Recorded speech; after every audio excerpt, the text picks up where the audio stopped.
Hello everyone, आपका एक और नई वीडियो के अंदर स्वागत है। आज हम कक्षा 6 का जो चैप्टर 13 है हमारा त्रिभुज, ठीक है, उसके अंदर आज अभ्यास 13 डी के क्वेश्चन सॉल्व करेंगे, ठीक है।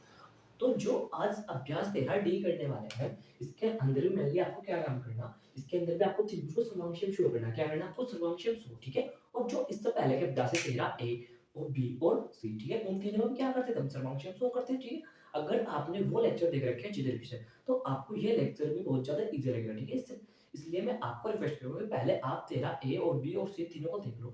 उसके बाद अगर आप इसको देखोगे तो आपको बहुत ही ज्यादा इजी लगेगा, ठीक है। और उनका इस वीडियो के डिस्क्रिप्शन में लिंक देखो, लिंक देखो कैसे मिलेगा आपको। टाइटल ऐसे डल रहा होगा कि एक्सरसाइज 13 बी क्लास 6 मैथ, ठीक है, ऐसा डल रहा है ना। चैनल का नाम है ना, जहाँ पर उसके ऊपर चैनल का नाम जैसे यहाँ पर उसके ऊपर टाइटल लिख रहा होगा ऐसे एक्सरसाइज 12 13 बी क्लास 6 मैथ, ठीक है। तो उसमें क्या है, उसके नीचे यहाँ पर आपको थ्री डॉट पे क्लिक कर देना है। यहाँ पर आपको लिंक मिल जाएगा तीनों वीडियो का, ठीक है। तो वहां से फिर आप चेकआउट कर सकते हो। अब आते हैं अपने मेन टॉपिक पे। इसमें आपको क्या दिखाना? सर्वांशम। सर्वांशम तो आप बोलोगे कि हम लोग यहाँ पे सर्वांशम दिखाना पहले भी आता है एक्सरसाइज ए के अंदर, और फिर बी के अंदर भी हमने सर्वांशम पढ़ा, और सी के अंदर भी क्या पढ़ा हमने? सर्वांशम, ठीक है। लेकिन तीनों में कुछ डिफरेंस था। डिफरेंस क्या था वो एक मिनट के लिए आपका रिविजन करा लेते हैं पीछे, ठीक है। जो आपकी 13 ए थी, ठीक है, जो आपकी 13 ए थी उसके अंदर क्या था? आपके पास एक त्रिभुज इधर रखा और एक त्रिभुज इधर रखा, ठीक है। इसकी ये भुजा मान लिया आपने दो, ये मान ली तीन, ये मान ली चार, ठीक है। इसमें भी क्या था? ये मान ली दो, ये तीन और ये चार। तो आप बोल देते हैं कि ये वाला त्रिभुज, इस त्रिभुज का क्या है? समकक्ष, ठीक है। ऐसे बोल देते हैं आप इस वाले में कि इसकी तीनों भुजाएं, इसकी अगर तीनों भुजाएं के बराबर होगी तो आपने क्या बोल दिया कि त्रिभुज का है समकक्ष, ठीक है, पहले में पढ़ लिया। अब बात करते हैं सेकंड। तो बी के अंदर भी यही था, कुछ ऐसा ही था कि दो तीन ये चार और ये पांच, तो ये दो ये चार ये पांच। इसमें तो आपको हल्का सा इंट्रोडक्शन होना होना कराया था हुआ 13 ए। लेकिन बी में आपने कंप्लीट सी लगी, ये वाला इसके क्या है? समाप्त।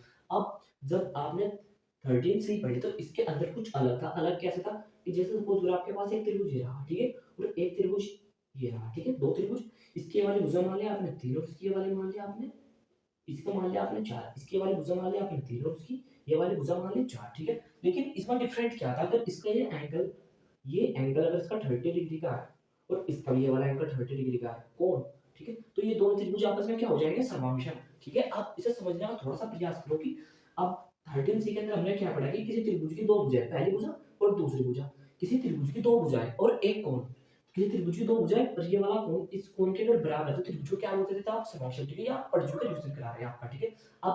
अब 13 डी के अंदर आपको क्या करना है वो देखो ध्यान से। अब इसमें जैसे आपके पास कोई एक त्रिभुज, ये रहा त्रिभुज क्या होती है आपको पता है, ठीक है, और एक त्रिभुज ये रहा, ठीक है। थोड़ी आकृति गलत बन गई, चलो अच्छी तरीके से बना लेते हैं इसको। अब 13 डी में आपको क्या पढ़ना है वो देखो ध्यान से, ठीक है। अब मैंने बोला कि इसका ये एंगल 30 डिग्री है, ठीक है, और ये वाला एंगल भी कितना है? 30 डिग्री। इसका भी ये वाला एंगल कितना है? 30 डिग्री। और ये वाला एंगल कितना है? 30 डिग्री, ठीक है। और ये वाली भुजा यहाँ से लेकर के यहाँ तक है 3 सेंटीमीटर, कितनी है? 3। और इसकी भी ये वाली भुजा कितनी है? 3 सेंटीमीटर, ठीक है। तो अब आप इन दोनों त्रिभुजों को क्या बोल दोगे ना? आप दोनों त्रिभुजों को समबाहुषण बोल दोगे, ठीक है। देखो हमने सबसे पहले तो क्या पढ़ा? फर्स्ट में 13 ए और बी में के अंदर हमने क्या पढ़ा कि अगर दो त्रिभुज आपके पास और उनकी सभी भुजाएं बराबर है तो आप उन्हें क्या बोल दो? समबाहुषण। बहुत ईजी तरीका, ठीक है। अब 13 ए और बी के अंदर तो पढ़ लिया। अब 13 सी के अंदर हमने पढ़ा कि अगर किसी कोई दो त्रिभुज की दो भुजाएं बराबर हो और उनके बीच में कोण भी क्या हो? बराबर। देखो ये वाली भुजा इसके बराबर और ये वाली भुजा इसके बराबर और एक कोण क्या है? इनके बराबर। तो आप कह दोगे ये वाला त्रिभुज इस त्रिभुज के समकक्ष है। और अब 13 डी के अंदर क्या पढ़ने वाले कि किसी त्रिभुज के दो कोण, किसी त्रिभुज के दो कोण और एक भुजा, दो कोण और एक भुजा अगर बराबर होंगे तो आप उन दोनों त्रिभुजों को क्या बोलोगे कि वे दोनों त्रिभुज एक दूसरे क्या है? सर्वांशम है, ठीक है। आज अगर आपने इतना कॉन्सेप्ट अच्छी तरह से पढ़ लिया तो समझो कि आपके सारे क्वेश्चन कंप्लीट हो जाएंगे इसी से, ठीक है। चलो अब चलते हैं अपने क्वेश्चन नंबर फर्स्ट के ऊपर। अब देखो जो क्वेश्चन नंबर फर्स्ट है इसमें क्या, पढ़ो ध्यान से। निम्न आंकित त्रिभुजों में कौन सा त्रिभुज किस त्रिभुज के समकक्ष है, ठीक है। आपको एक दो तीन चार, आपको चार त्रिभुज दिख रहे हैं, ठीक है। आपको बताने की कौन सा त्रिभुज किस त्रिभुज के क्या है? समकक्ष, ठीक है। तो सबसे पहले आप क्या करोगे? देखो ध्यान से। एक त्रिभुज आपके पास ये रखा ए बी सी, ठीक है। क्या है आपके पास? कोई त्रिभुज। त्रिभुज कैसे? एक भुजा दो भुजा तीन भुजा, ठीक है। अब देखो इसका एक कोण कितना है? 40। और एक त्रिभुज आपके पास ये इधर, इसका क्या नाम है? D E F. इसमें देखो एक कोण कितना है इसका? 40। और इस त्रिभुज में भी तो एक कोण कितना दिख रहा है आपको? 40, है ना। पहली चीज तो आपको पता लगी। अब देखो इसमें एक कोण कितना दिख रहा है? 60। इस त्रिभुज के अंदर भी एक कोण कितना है? 60 डिग्री। तो एक बात तो आपको पता लगेगी, इस त्रिभुज के दोनों कोण इस वाले त्रिभुज के दोनों कोणों क्या है? इक्वल, ठीक है। सो ये सब कुछ याद है। अब देखो इसकी एक भुजा कितनी है? 3.56 सेंटीमीटर। लेकिन ध्यान से देखोगे तो आप इसमें भी 3.5 सेंटीमीटर ही है ना, 3.5। तो तीनों कंडीशन हमारी क्या हो गई, सेटिस्फाई हो गई। पहली कंडीशन क्या थी हमारी कि इनके बीच का एक कोण इस कोण के बराबर, दूसरा कोण दूसरे कोण के बराबर, और तीसरे क्या इनकी भुजा क्या हो गई बराबर। तो आप यहाँ से ऐसे लिखोगे त्रिभुज, त्रिभुज का साइन ये होता है लिखने का ए बी सी। आपने क्या लिखा, त्रिभुज ए बी सी। इसका सर्वांश, सर्वांश में लिखने का तरीका ये होता है, सर्वांश हो जाएगा डी ई एफ। आपने यहाँ पर लिखा कि त्रिभुज डी ई एफ, ठीक है। आपके पेपर में कुछ कुछ इससे रिलेटेड क्वेश्चन आ सकता है, ठीक है। तो पहले का आंसर आ गया ये, ठीक है। अब बात करते हैं इस आकृति में। ये फिगर आप जरा ध्यान से देखो, आपको क्या इसके अंदर दो त्रिभुज नहीं दिख रहे क्या, कि आपको इसके अंदर दो त्रिभुज नहीं दिख रहे, आप बोलो कैसे। देखो सबसे पहले एक त्रिभुज ये रहा ए सी, सॉरी ए बी सी। अभी एक मिनट रुको जरा, मैं इधर लिख लेता हूँ त्रिभुज, जिससे आपको कंफ्यूज ना हो। ए बी सी, पहला त्रिभुज हो गया ए बी सी। अगर आप इसको कुछ समय के लिए अगर आप इसको हाइड कर दो ऐसे, तो आपको एक त्रिभुज दिख गया कि ए बी सी, ठीक है। अब एक त्रिभुज और है A B D, A B D. तो आपने एक त्रिभुज ले लिया, त्रिभुज ए बी डी, ठीक है। दोनों त्रिभुज लिया। अब आपको हल्का सा महसूस होने लगेगा कि त्रिभुज है दो। अब देखो सबसे पहले बात करते हैं ए बी डी के अंदर, A B A B D के अंदर, सॉरी बी के डी के नहीं, ए बी सी के अंदर बात कर लेते हैं, ए बी सी, ठीक है।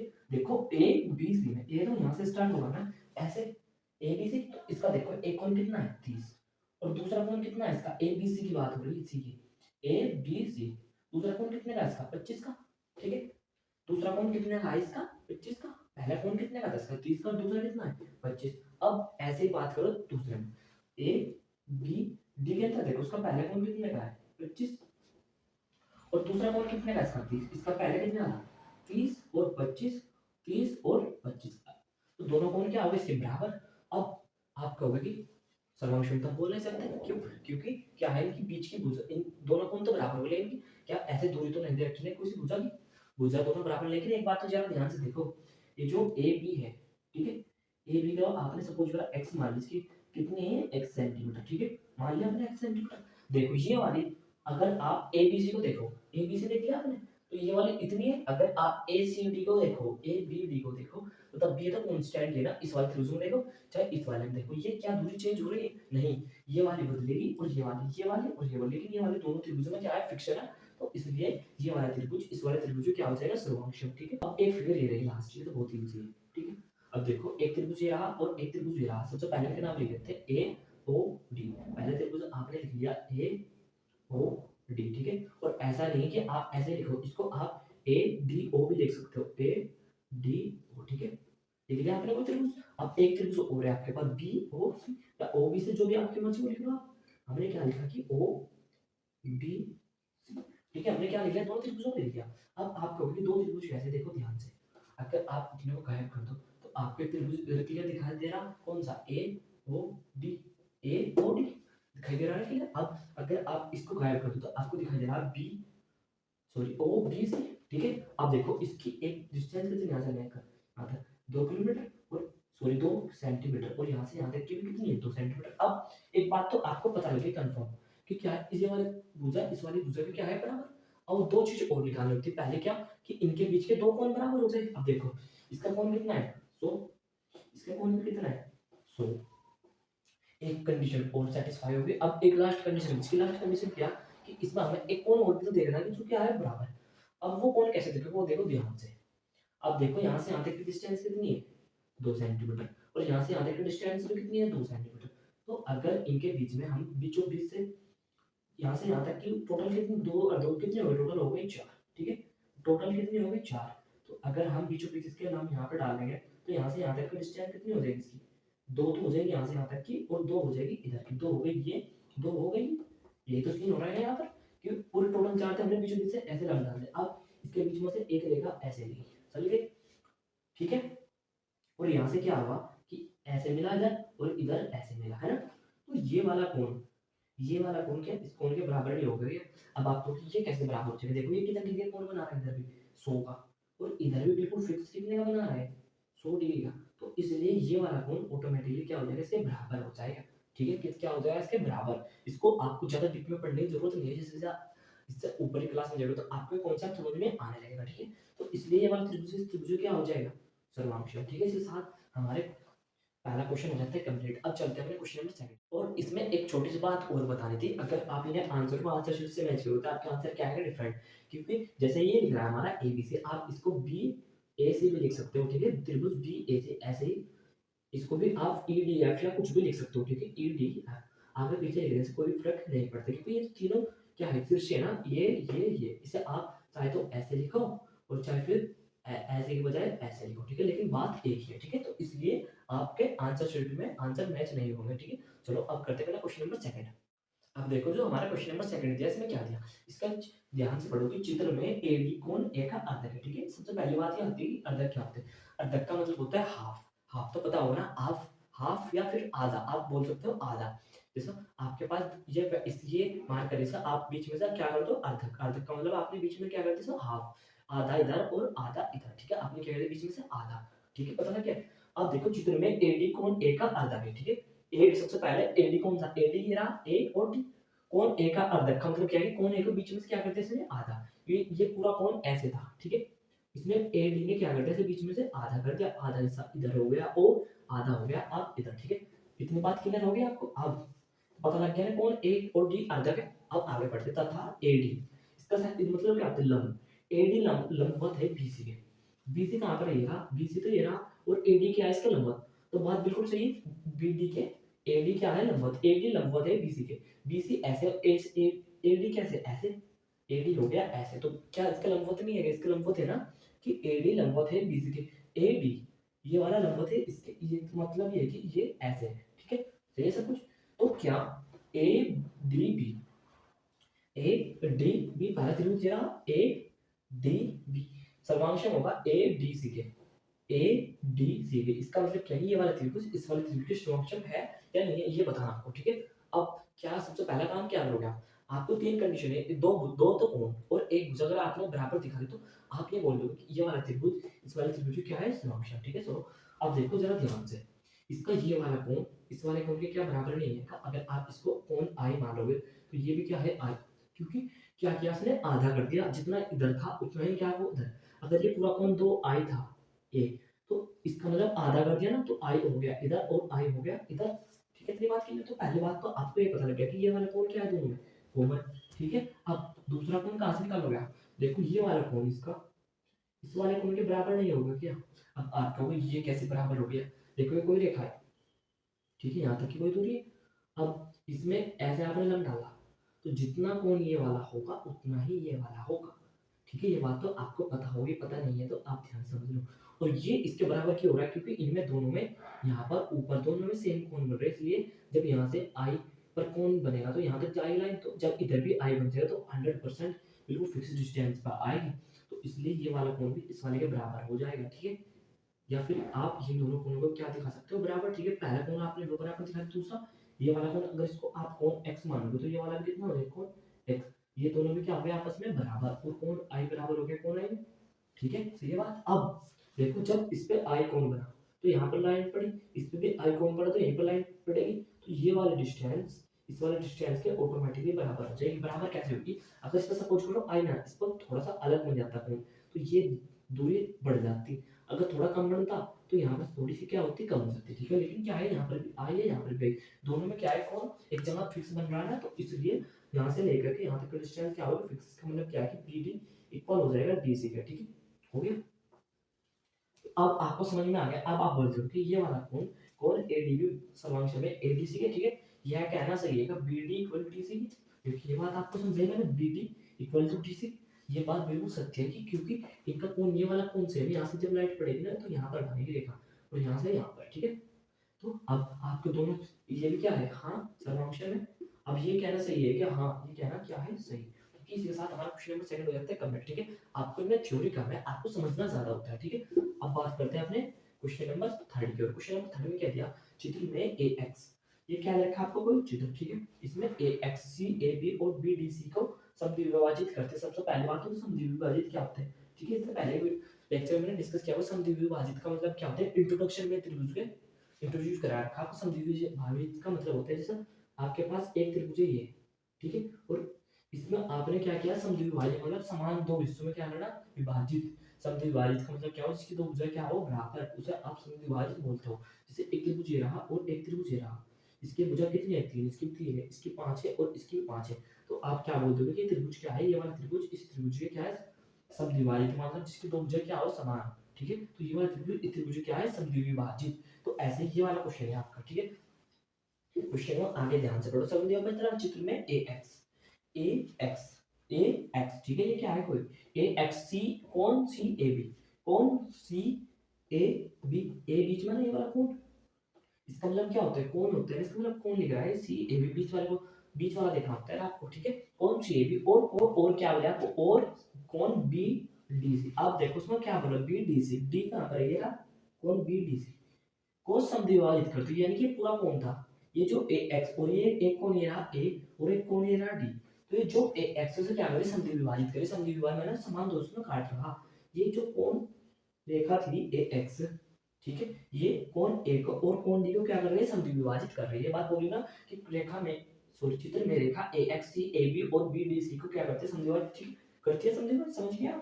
अब उन तथ्यों को बताइए जो यह सिद्ध करेगी कौन ए बी डी, कौन ए सी डी के क्या है, सर्वांश A B D, A B D आपको दिखाना ए सी डी के समक्षम। तो समक्षम दिखाने के लिए क्या आपके पास तीन कंडीशन, दो एंगल, दो एंगल और तीसरी एक भुजा, या फिर आप तीनों भुजा बराबर दिखा दो। लेकिन इसमें क्या दिख रहा है आपको, देखो उसमें एक ये वाला एंगल इस वाले एंगल के बराबर नहीं होगा क्या, क्योंकि सम देखो ए एक्स ने क्या है, समद्विभाजित, समद्विभाजित का मतलब कि कोण को दो समान हिस्सों में बांट दे सुने। ठीक है, तो ये वाला कोण अगर आई है तो ये वाला कितना हो जाएगा आई, अगर ये वाला कोण क्या है, जे है, तो ये वाला कोण भी कितना हो जाएगा जी। ठीक है, जो पहली कंडीशन आपको क्या लग गई, पता लग गई, क्योंकि देखो उन्होंने क्या किया कि ए को कोण का कोण डी को क्या है, समद्विभाजित, मतलब तो उसमें समान, समान दो हिस्से में क्या करते हैं, विभाजित। पहला ये वाला, तो ये अब देखो, और एक चीज और देखो इसमें, जो आपकी एडी है वो इस वाले त्रिभुज में भी और इस वाले त्रिभुज में क्या है, कॉमन, कॉमन मतलब उभयनिष्ठ। आपको एक छोटे से पॉइंट से इंट्रोड्यूस कराता हूँ जो बोलते हैं कॉमन। देखो जैसे ए लाइन है एडी, ये इस वाले त्रिभुज में भी इतने रोल निभा रही है और इस वाले में भी इतने रोल निभा रहे हैं। तो अब यहाँ तक तो आपके क्लियर हो गए। अब आपको पहली कंडीशन क्या लिखनी, आप ये वाला कोण इस वाले कोण के बराबर दिखा, इसका मतलब क्या है कि सी A D, C A D. ठीक है, अब आप कहोगे हम कोण ए डायरेक्ट ले लो, आप ऐसे लिखना, क्योंकि इस वाले त्रिभुज की बात इस वाले त्रिभुज के कंपैरिजन में हो रही है ना, तो आपने लिखा कौन सी ए डी बराबर किसके होगा, B A D, B A D के। ठीक है, आप इन्हें आगे पीछे लिख सकते हो, लेकिन ये कौन बीच में रहना चाहिए हमेशा, ये इस वाले के बराबर हो गया। अब सेकंड कंडीशन, एक कौन और भी तो है आपका बराबर, ये वाला कौन इसकी, तो इसका मतलब आपने क्या लिखा कि बी डी ए, आपने यहाँ पर लिखा बी डी ए, आप इसे आगे पीछे लिख सकते हो एक और डी को, लेकिन बी डी बीच में फिक्स होना चाहिए। ठीक है, किसके बराबर हो जाएगा, ए डी सी के, ए डी सी है। ठीक है, दो कंडीशन आपने प्रूव कर दी, आपने एक दो दो कौन दिखा दे। अब तीसरी कंडीशन क्या, कि इनके बीच में एक भुजा भी तो होगी ना, जो आपकी ए डी है, भुजा ए डी किसके बराबर होगी, ए डी के बराबर होगी ना, क्योंकि ये वाला डिस्टेंस इसमें भी वही है और ये वाला डिस्टेंस इस त्रिभुज में वही है। तो इसको आप बोलते हो उभयनिष्ठ, क्या बोलते हो आप इसको, उभयनिष्ठ। ठीक है, थोड़ा सा स्पेशल क्वेश्चन था, इसके साथ हमारे तीन क्वेश्चन हो जाते हैं कंप्लीट। अब एक लास्ट क्वेश्चन है, क्वेश्चन नंबर 4। ठीक है, ये तो बहुत ही ज्यादा क्या है, इजी। क्वेश्चन नंबर 4 में आपको दिया कि एक त्रिभुज एबीसी की रचना कीजिए। ठीक है, सबसे पहले आपने क्या किया कि एक त्रिभुज बना लिया आपने। ठीक है, इसका नाम कर, नाम लिखो उसका कितना, एबीसी। आपने नाम लिखा इसका ए बी सी। ठीक है, अब आगे बढ़ो। ए सी कितना है इसमें, ए सी, जबकि ए सी 6 सेंटीमीटर, ए सी कितना है, 6 सेंटीमीटर लिख दिया। सही है सब कुछ। अब आगे आपने आपको उन्होंने बोला कि ए कोण ए कितना 60 डिग्री, कोण ए ये रहा यहाँ पर कितना डिग्री है, 60 डिग्री लिख दिया। तथा कौन सी कितना है, 45 डिग्री, कौन सी कितना है आपके पास, 45 डिग्री। बस इतना सा काम करना था आपको, तथा बस ये काम करना था आपको। ठीक है, चाहे तो आप इसको ऐसे भी ड्रॉ कर सकते हो, आपने कोई फिगर बनाया ऐसे। ठीक है, आपने लिखा ए बी सी, और आपको कितना, उन्होंने बोला कि ए से कितना 6 सेंटीमीटर, ए से कितनी है आपकी 6 सेंटीमीटर। ठीक है, और आपको कौन ए कितना दे रखा है, 60, और कौन सी कितना दे रखा है आपको 45, कौन सी दे रखा है आपको 45। ठीक है, तो आप इसको ऐसे ड्रॉ कर सकते हो, कोई दिक्कत वाली बात नहीं है, जैसे आपकी मर्जी हो। ठीक है, इसके साथ आज हमारा अभ्यास 13 हो जाता है कंप्लीट। अगर आपको कोई भी डाउट रहा हो तो आप कमेंट करके बता सकते हो। ठीक है, और ऐसी वीडियो के लिए हमारे चैनल को सब्सक्राइब करना मत भूलना। Thank you for watching my video.